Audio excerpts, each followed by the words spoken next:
Steve jobs, चलिए जानती है स्टीव जॉब्स की जीवन कहानी। 24 फरवरी 1955 को कैलिफोर्निया में जन्मे स्टीव जॉब्स का जीवन जन्मे से ही संघर्षपूर्ण था। उनकी मां अविवाहित कॉलेज छात्रा थी और इस कारण वे उन्हें रखना नहीं चाहती थी और स्टीव जॉब्स को किसी अच्छे परिवार में गोद में देने का फैसला कर दिया। लेकिन जो गोद लेने वाले थे उन्होंने यह कहकर मना कर दिया कि वे लड़की को गोद में लेना चाहते हैं। फिर स्टीव जॉब्स को कैलिफोर्निया में रहने वाले पॉल और कॉलरा जॉब्स ने गोद में लिया। पॉल एंड कॉलरा दोनों ही ज़्यादा पढ़े लिखे नहीं थे और मध्यम वर्ग मीडियम फैमिली से ताल्लुक़ रखते थे।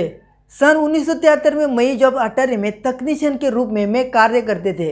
वहाँ लोग उसे मुश्किल से ही लेकिन मूल्यवान कहते थे। मध्यम से 1974 में आध्यात्मिक ज्ञान की खोज के जॉब्स ने अपने कुछ रीड कॉलेज के मित्र को साथ कारोली बाबा के मिलने का भारत आए, किंतु जब वे कारोली बाबा के आश्रम में पहुंचे तो उन्हें पता चला कि उनकी मृत्यु सितंबर 1973 को हो चुकी थी। उसके बाद उन्होंने हेडकम बाबा जी से मिलने का निर्णय किया, जिसके कारण भारत में उन्होंने काफ़ी समय दिल्ली, उत्तर प्रदेश और हिमाचल प्रदेश में बिताया। सन 1976 में स्टीव जोकोनियस ने मैकेनेटिशन एप्पल I कंप्यूटर का आविष्कार किया। जब वाजोनियाक ने यह जॉब्स को दिखाया तो जॉब्स ने इसे बेचने का सुझाव दिया। इसे बेचने के लिए वे और वोजानियाक गैरेज में एप्पल कंप्यूटर का निर्माण करने लगे। जॉब्स 1976 में एप्पल के सह संस्थापक बने और एप्पल के पर्सनल कंप्यूटर बेचने लगे। एप्पल तेज़ी से आगे बढ़ती गई और पैसे कमाती गई और पहले साल के अंत में ही पर्सनल कंप्यूटर बनाने वाली दूसरी कंपनी बन गई। एप्पल इतनी बड़ी मात्रा में पर्सनल कंप्यूटर का उत्पादन करने वाली पहले सबसे बड़ी कंपनी 1979 में जेरॉक्स पार्क के टूर के बाद जॉब्स ने जेरॉक्स अल्टो की व्यावहारिक ज़रूरतों का जानकर उसे परखा, जिसने बाद में माउस का निर्माण किया और साथ ही ग्राफिकल यूजर इंटरफेस GUI का भी निर्माण किया। दुनिया में हो रहे विविध क्षेत्रों में विकास की बदौलत 1983 में एप्पल लिसा में असफल हुई और GUI के साथ कंप्यूटर का उत्पादन करने वाली पहली कंपनी बनने की चाह से 1985 में एप्पल से लेसनर प्रिंटर प्रस्तुत किया। वोज और जॉब्स आगे बढ़ते गए और एप्पल के बाद एप्पल सेकंड प्रस्तुत किया, जिसमें आंतरिक रंग को सपोर्ट करने वाला सिस्टम था। जॉब्स ने अपनी कंपनी के विकास को तेज़ी से करने के लिए एक निवेशक को मना लिया और उनकी कंपनी तेज़ी से आगे बढ़ने लगी। एप्पल को सुनहरा पल चालू हो गया था। साथ ही वे एनिमेशन मूवी का निर्माण भी करते चले गए। 1995 में आई फिल्म टॉय स्टोरी में उन्होंने बतौर कार्यकर्ता और निर्माता का काम किया। जब स्टीव 15 वर्ष के हुए तब उनके पिता ने उनकी उपहार स्वरूप कार दी, जो एक सेकंड हैंड कार थी। स्टीव ने पिता ने इसमें नया इंजन लगाकर काम चलाऊ बनाया था। स्टीव जॉब्स को स्कूल के दिनों में मैरिजुआना की लत पड़ गई थी, जो एक नशीला पदार्थ होता है। इसके बारे में जब उन्हें पता चला तो उन्होंने स्टीव को खूब डांटा और वाद करने को कहा कि भविष्य में कभी नशीली पदार्थों का सेवन नहीं करेंगे। स्टीव जॉब्स ने अपने पिता के साथ किए वादे को आजीव निभाया और कभी नशीली चीज़ों को हाथ नहीं लगाया था। स्टीव जॉब्स को तैराकी में भी रुचि थी और वो स्कूल की तैराकी टीम का हिस्सा भी थे। तैराकी की टीम ने ही उनकी मुलाकात स्टीव ओकानियस वोजनियाक से हुई थी। इलेक्ट्रॉनिक्स में रुचि थी। स्टीव जॉब्स ने रुचि इलेक्ट्रॉनिक्स में ज़्यादा थी, लेकिन रीड कॉलेज में पढ़ाई करते हुए उनका ध्यान अध्यात्म की ओर बढ़ गया था। बाबा रामदास की एक पुस्तक बिहार नाउ ने उन्होंने सबसे ज़्यादा प्रभावित किया था। 10वीं कॉलेज में उनकी मुलाकात डेनियल कॉटक से हुई थी। स्टीव जॉब्स अध्यात्म के संपर्क में आते ही शाकार बन गए और उन्हें शाकार विषय पर कई पुस्तकें पढ़ी थी। उनके मित्र कोटक को भी उन्होंने शाकार बना दिया था। सन 1976 में मात्र 20 वर्ष की उम्र में उन्होंने एप्पल कंपनी की शुरुआत की।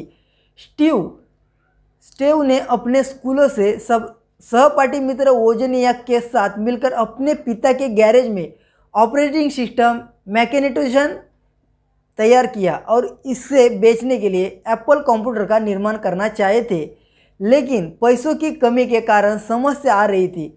लेकिन उनकी ये समस्या उनके एक मित्र माइक मुकरलाके ने दूर की और साथ दिया कि कंपनी में साझेदार और पार्टनर बन गए और स्टीव ने एप्पल कंप्यूटर की बनाने की शुरुआत की।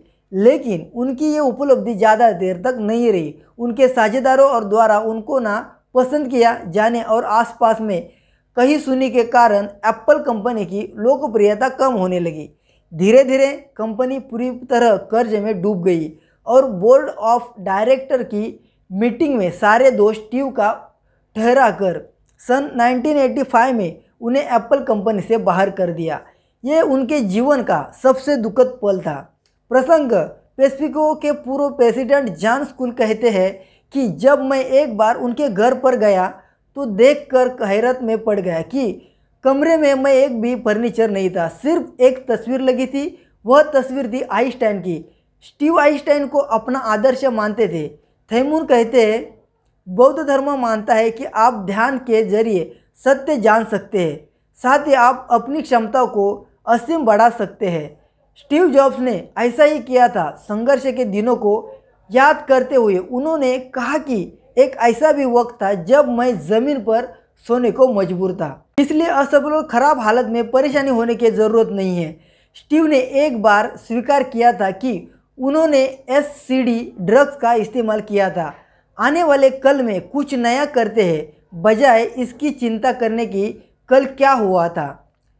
अब समय सीमित है, इसलिए इसे किसी और की जिंदगी जी कर व्यर्थ कीजिए। बेकार की सोच में मत फंसिए। अपनी ज़िंदगी को दूसरे के हिसाब में मत चलाइए और के विचारों के शोर में अपने अंदर की आवाज़ को, अपने ट्यूशन को मत डूबने दीजिए। वे पहले से ही जानते हैं कि तुम सच में क्या बनना चाहते हो, बाकी सब गौण है। डिज़ाइन सिर्फ यह नहीं है कि जिस चीज़ कैसी दिखती है, महसूस होती है। डिज़ाइन यह है कि चीज़ काम कैसे करती है।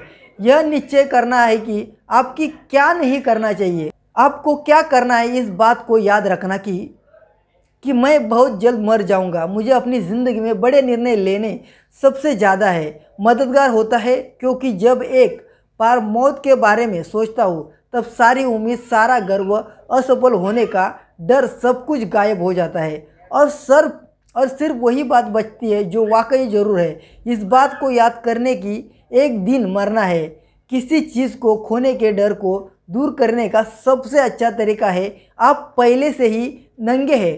ऐसा कोई कारण नहीं है कि आप अपनी दिल की ना सुने। कई कंपनियों ने छटनी करने का फैसला किया है, शायद उनके लिए ये सही होगा।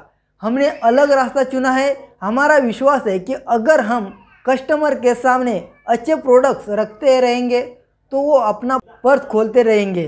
दिलचस्प विचारों को नई प्रौद्योगिकी के कंपनी में परिवर्तन करना जो सालों तक नई खोज करती रहे, ये सब करने के लिए बहुत अनुशासन की आवश्यकता होती है।